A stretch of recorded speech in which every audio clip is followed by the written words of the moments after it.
Mga host, bilib na bilib sa pagiging versatile actor ni Paulo.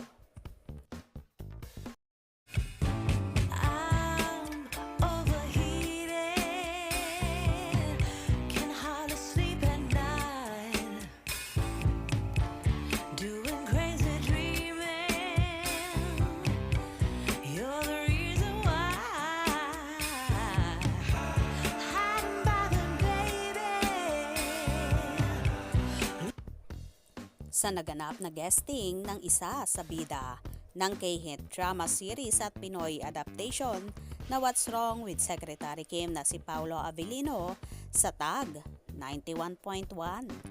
Dito nga ay napahanga at napabilib ang mga host ng naturang programa. Ayon pa nga sa mga host, kakaiba talaga ang pagiging versatile actor ni Paulo na madaling nakakapag-shift sa iba't ibang karakter.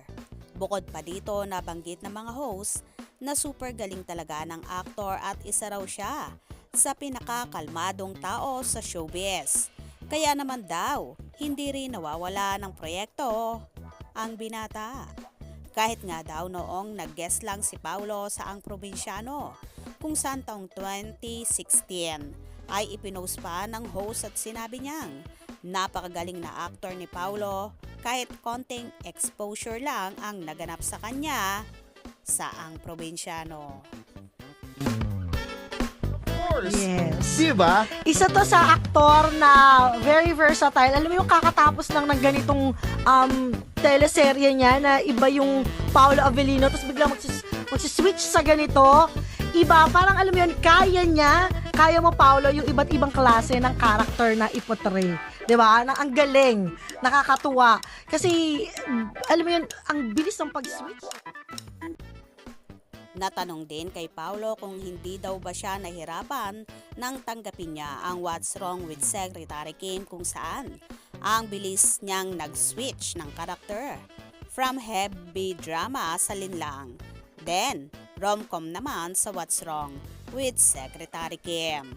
Ayon kay Paulo, hindi daw siya nahirapan at hindi rin daw niya akalain na makaka-work ulit niya si Kim after ng linlang. At sa pagpapatuloy pa ng aktor kapag daw may bagong role na challenge daw siya kaya tinatanggap niya para daw may maipakita siyang bago sa mga manonood. Bukod pa dyan, nabanggit din ng aktor na disiplinado siya pagdating sa trabaho at sinuswerte din daw siya kaya hindi siya nababakante at nawawalan ng trabaho.